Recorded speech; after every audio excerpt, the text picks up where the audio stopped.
Hi everybody, welcome back to Twisted Rabbit Creations.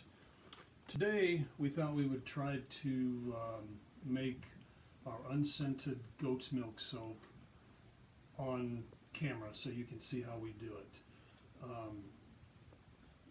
We start out with frozen goat's milk, and here I have about 540 grams, and it's just like an ice cube. And the reason you do that is that when you add lye to it, the lye will increase in temperature and scald the milk and makes it discolored and doesn't have a very good scent to it. So the lye that I'm using, this is a little bit different than we've done in the past, where this is a 50-50 concentration. So 1 part lye, 1 part water. And I put it into my soap calc program, and then it tells me how much of the premix I need and then how much additional liquid. And so that's how I come up with the amount of goat's milk that I have to add. And so what we'll do here is, try to get this so you can see it, we just start adding the lye. And if you've never made cold process soap, I suggest you go to Soap Queen on Brambleberry, and she has great videos on lye safety. I'm wearing gloves. I really should have a long sleeve shirt, but it's so hot here I choose not to. So we're gonna add this slowly.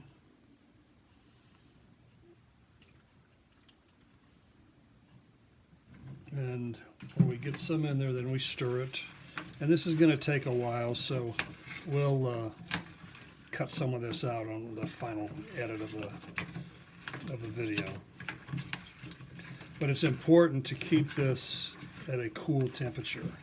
The first one I did, I used evaporated goat's milk and froze it, and I put powdered lye in, and I added it too quickly and it discolored.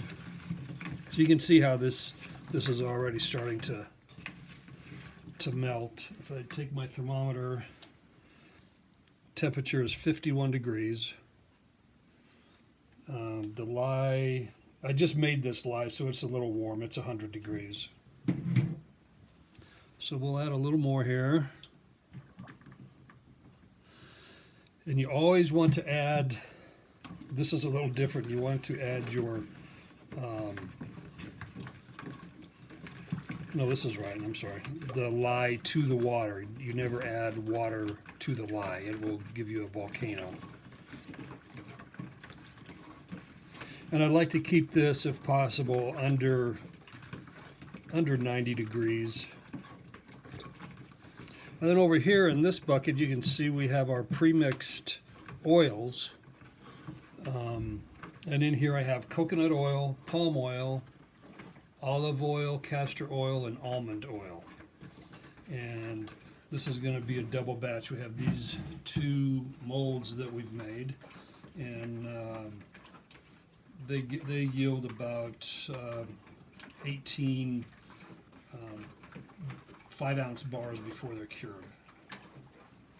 All right, a little more lye here, and then we'll just stir this until it's completely melted. Just check the temperature.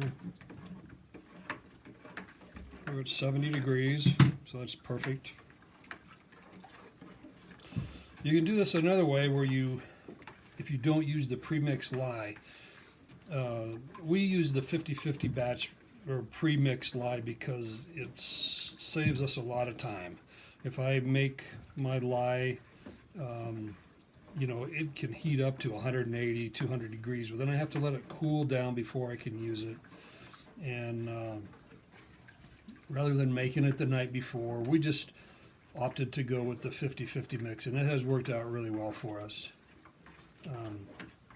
Our next goal is to try to get a pre-mixed oils, so then all we have to do is just pour everything out and mix it, and it's ready to go. So it looks like our goat's milk is pretty much incorporated into that lye. Don't see any chunks.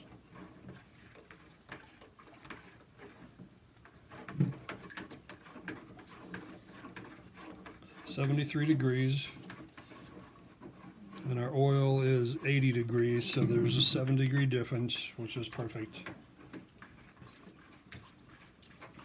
So my next step here is I'm going to pour this live goat's milk mixture into the oils.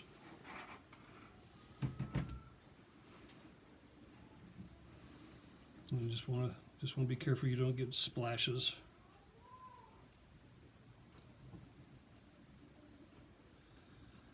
And in it goes. And, try to get everything out as much as possible.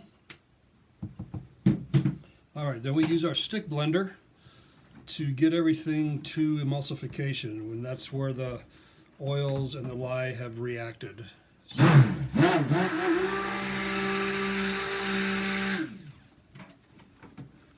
the more you stir this, the thicker it's going to become, and it's taken us a while to get this procedure down to where our soap doesn't turn into soap on a stick. Because a lot of times if we're going to do colors, we want it to be fairly thin so we can work with it. And I had a tendency to over blend it, and so by the time we'd get ready to work on our last color, it would be thick.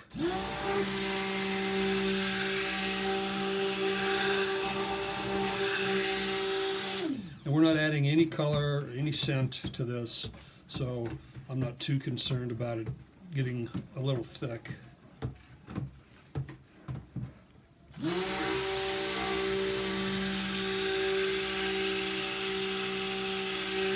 And if you're new to this process of the lye reacting with the oils is called saponification.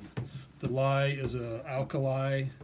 It's a very strong alkali. The pH is 14, so if you get it on your skin, it will burn.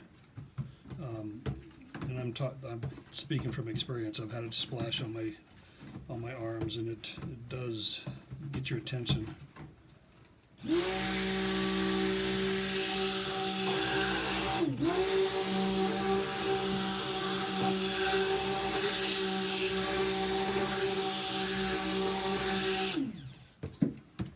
So we use a let's see, 18% water discount. So the soap hardens up pretty quickly, and our cure time is usually right at 4 weeks. And at that point, they've stopped losing water weight. We weigh them once a week. We pick out a couple bars from each batch, and once they stop losing water, they stop losing weight, then we consider those cured. All right, this is looking pretty good. We're still at a pretty thin trace.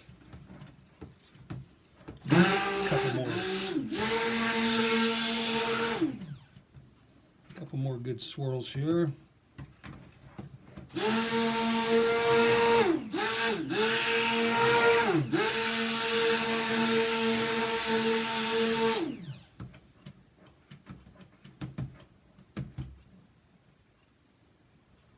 Okay, that's good.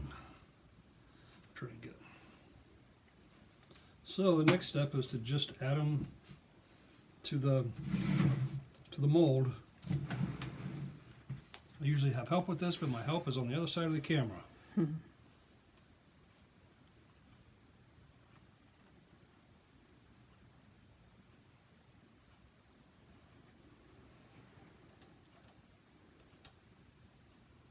There's something satisfying about watching soap pour. This stuff really turns out great too. It's really nice soap. And we've had several requests for unscented soap for people with sensitivities to colors or to the scents, the fragrances. And so this is a great option. It gives them a chance to see how it's made. They know that we didn't add anything that we shouldn't.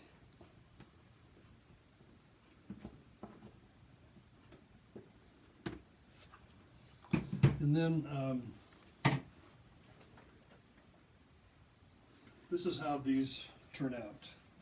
They're a nice color. We put a little stamp on them, trim the edges, and these will be ready in a couple weeks. And they're just really nice soaps. And we do have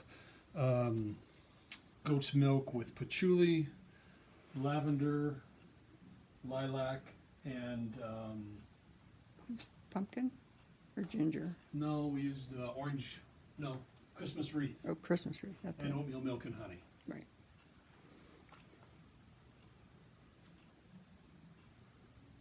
So if you have any comments, any questions, please feel free to comment down below. If you like our videos, you can subscribe to the channel. I'd like to just kind of throw a question out there. Would you prefer scented or unscented goat's milk? And if you can answer goat's milk soap, you can answer there in the comments. Let us know what your preferences are. So until next time, this is Whiskey Rabbit signing off. Thank you.